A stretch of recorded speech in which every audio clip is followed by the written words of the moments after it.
Hey, good morning, guys. Welcome back to the Rod Shop. I'm Captain Lee, and today we're talking about the components that I buy. Stick around.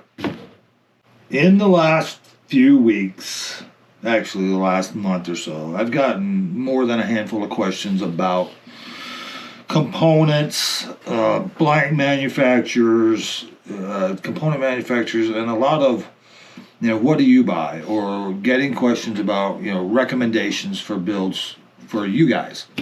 And I do appreciate the questions, but I thought, and I answer them all specifically individually. Like the comments, I have answered every comment that everyone has ever put on this channel, because if you are going to take the time and the effort to leave a comment, I feel it's my responsibility to answer it. That being said, I do get specific questions about components. So I thought I would run you through what I typically buy and how I build my kits basically for each type of rod and the style of rod, and just give you my thoughts. So let's start with blanks. You guys know that I'm a big fan of North Fork composites. Couple reasons. One, they are American made. They're made in a little town called Woodland, Washington, just north of Portland. And in fact, I'm going to be in the factory next month for a couple days, learning how to actually build blanks, and then meeting with Gary Loomis for the rod building seminar.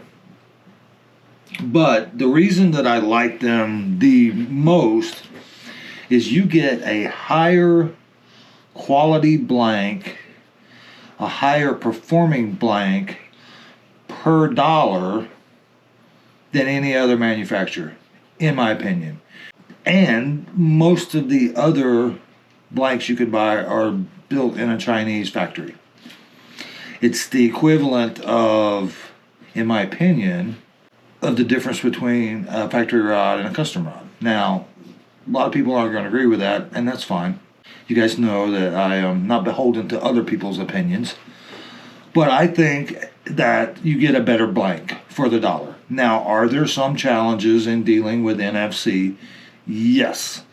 That is going to be part of my conversation when I'm there, but as a business owner myself with the construction company, I know how hard it is to get quality employees. I know how hard it is to staff up in peak demand. So I cut them a little slack for that. Now, shipping sometimes takes 6 to 8 weeks, but here's the deal. They normally tell you that, like when they have a sale, and they do quite regularly have some crazy inexpensive sales, that I'll buy 10 or 20 blanks. Like a couple months ago, they had the 650, the MB 705 high mod on sale for like $65. I bought 20 because I know I'm going to build on those blanks. I'll build all those out in the next year. That's just the way my orders fall now. I don't buy stuff when it's on sale that I may not use very often, but when the blanks that I typically use a lot come on sale, I buy them just for inventory. One, because I have them when a client needs a rod in a couple weeks and I don't have time to wait. When one of my local guys break a rod and they want a replacement in a couple weeks, I have them in stock. As far as the other manufacturers that I use, typically it is for a specific blank model with a specific action or power for a specific technique that I'm trying to build a rod for. Like I will use rain shadows quite a lot, specifically the RX6 models for the inshore rods, either a medium or a medium heavy, which I would call a light inshore rod. The action is perfect for throwing live bait, and I can get them in different colors, which typically what I'm building those for is either charity events or what I call girlfriend rods. You know what I'm talking about.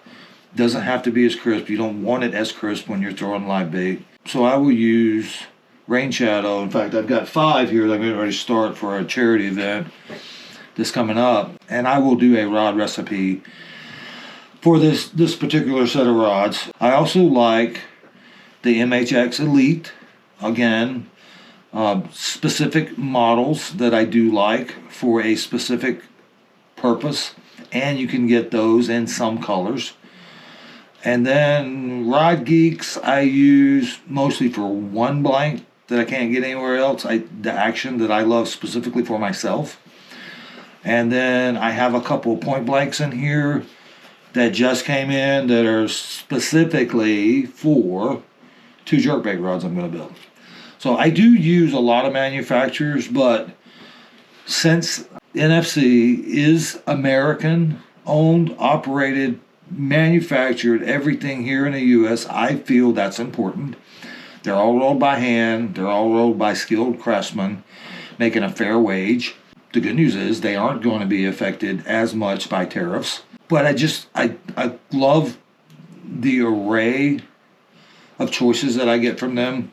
Because I don't care about the inventory, I'm not as beholden to I need it in 2 weeks. Now, if I get an order that I do need something in 2 weeks and I don't have it, I will go to MHX Elite or I'll go to Rod Geeks to get something because I know those two are high-end blanks. If I go to the B4 series at Rod Geeks or MHX Elite, it is a higher mod blank. If I'm building something that is maybe I want more durability than sensitivity, and I'm going to the RX6. I know Rain Shadow makes higher end blanks, but they're too expensive for what you get, in my opinion. Okay, that's blanks. Reel seats. There's a few there's basically 4 that I like. Well, maybe 5. American Tackle, their E-seat or P-seat they've come out with in the last year. I like both of those for larger diameter blanks, like flipping sticks. And anything that has a OD in the reel seat area of 15 millimeters or greater, I'm going with one of those seats, typically. I also like the blades and the razors for smaller diameter blanks, but I will typically use an insert, a carbon fiber insert. I order them in size 16, 15, which is, a size 16 reel seat, which is your typical bass size. And then the 15 is the ID of the exposed reel seat. And then I'll order an RS1 from American Tackle insert. I think it's RS1. You have to look. It might be an RS4. I can't remember without looking. But it has a 15 OD and it slides right in, or it's a 14.9 OD. And it slides right in, looks great. And then I'm not worried about having to glue up an exposed reel seat. You still get the feel of an exposed reel seat. You get the look of an exposed reel seat. You just don't put your finger on the blank. Anyway, I like the look. I build a lot like that. As far as spinning seats, I only build on one. It is the American Tackle Comfort. I get these are for the series I've just told you about, the 5 I'm building for Make-A-Wish. I get these painted from Voodoo. I used to get them from Matagi through Voodoo. I don't think these are Matagis anymore. They have somebody else in Japan painting them, but they're American Tackle Comfort Palm. It is the most comfortable spinning reel seat that I know of. And unless someone specifically requests a different spinning seat, this is the one they get. Typically in carbon fiber or the CCT, compressed carbon technology. And then for me personally, or some of my higher end bass clients, I'm going to use the Alps MVT exposed. Again, in a 1615, it's an Alps reel seat. I'll put an American Tackle carbon fiber insert in it, and you get a really clean look. Sometimes I'll cut the threads because these are exposed threads. And this particular design, so sometimes I will cut it. I don't cut them often. For me, I don't bother cutting them. I don't mind my finger out here on an exposed reel seat or reel seat threads, but some people don't like it. And typically I will order the black hood with the black extra locking nut. I don't know if you can see it. You basically just double nut and your reel will never come loose with this extra locking nut. So that's the MBT reel seat from Alps, and I will buy these I usually buy from Voodoo because the price is a little better at Voodoo. Grips. Well, let's see. Typically on my builds, I have a couple kind of trademark designs. One of them is just going to be a carbon fiber over the 1-part polyurethane foam. A couple different suppliers. I can get them from Alps. You can get them from Mudhole, the CRB line. They're basically the same. It's just a woven carbon fiber over a 1-part polyurethane foam core that's really easy to ream. They are super light. They made up. This is an American Tackle. I think that's the Vibe reel seat with an insert. It's just a really clean look. A lot of my guys, they like the blackout look, so this has been wrapped in black. It'll get a silver logos on it, and I will coat with at least one thin coat of epoxy over the carbon fiber. Epoxy over carbon fiber does not get slick. In Florida, when your hands sweat, it actually sticks to it a little better, so I like doing that. We'll obviously do an epoxy ramp, epoxy ramp, epoxy ramp. No, no other kind of trim. I'll do some blacked out epoxy. But that is by far the most common grip that I'm going to use, and that's like a 375 rear. I've got a couple different butt grips, and then just the E butt cap. I think that's an E40. Might be it's EC20 EVA butt cap. It mates up to almost all of your butt grips with a tenon. It's a nice clean look, super light, super durable. We'll take now this rod's not balanced yet, so it's not glued on, but you can see how it's the OD of the blank at the butt was very close to the OD of the tenon. When you ream it, it gets paper thin and it broke, so we had to arbor up, but that's normal. We'll get glued up. I'll balance it and glue it up. So that's the carbon fiber. The other type that I really like on my clients, I've really started to like, is the Wind, and I use a couple different ones. I've got this one here in a tan and brown camo. I use the charcoal and black. I've built them with the reds, blues. They're just, it gives you a little bit of a color option for if you have a client that wants a different color. Again, this is my personal rod with the Alps MVT. You can see it glued up. You see that there are some exposed threads on the end here. I don't mind that. I don't think it's worth the effort for me to cut the threads off because of the way I hold and palm a reel. My finger never gets way up there anyway, so that's fine for me. You can see I just did some epoxy ramps. Looks nice and clean. This one's ready for, I think we're done, other than I think labels is all that's left on this one. But this one kind of got put on the back burner. I started this one before Christmas, and it's still sitting over there because it's one of mine. So that is where I actually made some notes so I wouldn't forget. Carbon fiber, wind grips. I will use occasionally, rarely, an EVA, just the black EVA. It works fine. They're very inexpensive. If I'm trying to build a budget rod for somebody, that is the way to go to save a little money. Doesn't save a lot, but does save some. That's grips. Now let's go to guides. This is where I'm going to get in trouble with a lot of people. I imagine there's going to be some dissenting opinions about what I'm about to share with you guys. About 15 years ago, science and technology advances in the fishing industry kind of maxed out for real world applications. What do I mean by that? So in the beginning, we had relatively soft inserts, and I'm talking in the 90s, 80s and 90s. And when braid came out, it was relatively rough textured braid. About 2010, the hardness of the inserts of the guides started significantly climbing, and the smoothness of the braid, the abrasive quality, started coming down. It got very slick, and they passed each other. Why did I tell you that? Well, titanium Torzite guides are pretty, and I have a client that wants them on all his rods. Are they necessary? They're necessary on his rods because he wants them.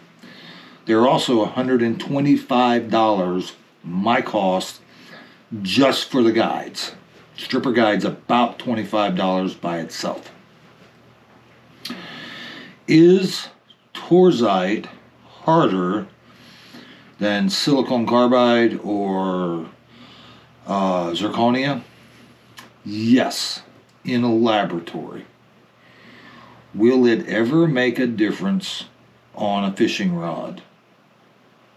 I'm going to say no.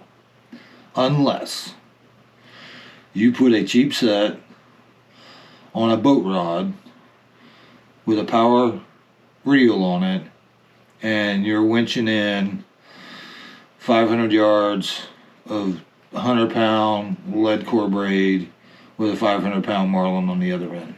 Can you damage the guide insert under those conditions? Yes. How many of you guys are going to do that? How many of your clients are going to do that? Here's the deal. LZR, which is this, is about a $35 set. They are stainless. You can get them in silver, black, and Gunsmoke as far as the frame. It's got a zirconia insert. It's double pressed. I've never had one fail. And it's $33 for the set. You add in a tip top, you're at $40 or less for a complete guide train for a freshwater rod. I fish my rods hard. I've got several hundred of these out in the real world fishing. I have yet to have one come back for an insert issue. Now, they've been stepped on, they've been slammed in doors, they've been slammed in rod lockers, they get bent, but even the bent ones, the guides haven't popped out. Now, I've replaced a couple of these, and I keep some extras just in case, especially the running guides, which are 6s, I think. No, these are 5s. But you don't hurt them fishing. $40 versus $125. You make this call.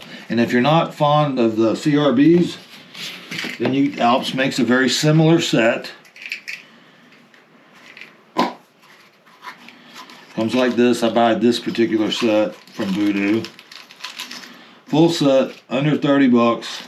Add a tip top to it, add a hook keeper to it, and you're in business with a full guide train really for under 40 bucks. Starts with a 10. I don't always even use the 10. Sometimes I'll start with an 8 for a stripper, depending on the intended purpose for the blank or the rod. But you can spend a lot more money on guides, but I don't. I have one client that I do. I spend $125, and I've got an inventory of titanium Torzite guides and tip tops. In one of those boxes over there, there's probably got $1,000 worth of guides in it. He buys a lot of rods. I keep them handy, and the only time I would put them on is when a client specifically requests them. Now, there's nothing wrong if you have the money and you want them. Then it's absolutely legit that's what you get. I'm just saying, for you guys who are budget minded, or you're going to build yourself a bunch of rods, or you're trying to save your clients money. Save them from unnecessarily spending extra money because you're not really going to increase the performance. go with these. These are tried and true, at least from my opinion. I have not had a failure. And the guys I build for beat their rods to death. They use them as tools. Most of them. Occasionally I'll build a pretty one for somebody. But most of the rods that I built get fished hard in tournaments. They're dropped, they're slammed, they're kicked on the deck. They boat flip fish. My rods are, when I build my prototypes, I test them almost to the destruction because I know my clients are going to do that same just by fishing them. So anyway, there's your guides. One more note about, well, the hook keeper, I guess, is the ALX guide hook keeper.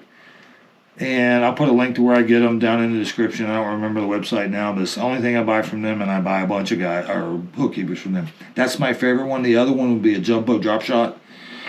I started using that a lot for a couple clients that really like that better, but for me personally, I prefer the clipping in that you get with the ALX. And again, I will try to put a link. I'll try to remember to. I'm not always good at this, and I apologize, but I will try to remember that in the description, if you look down into the description,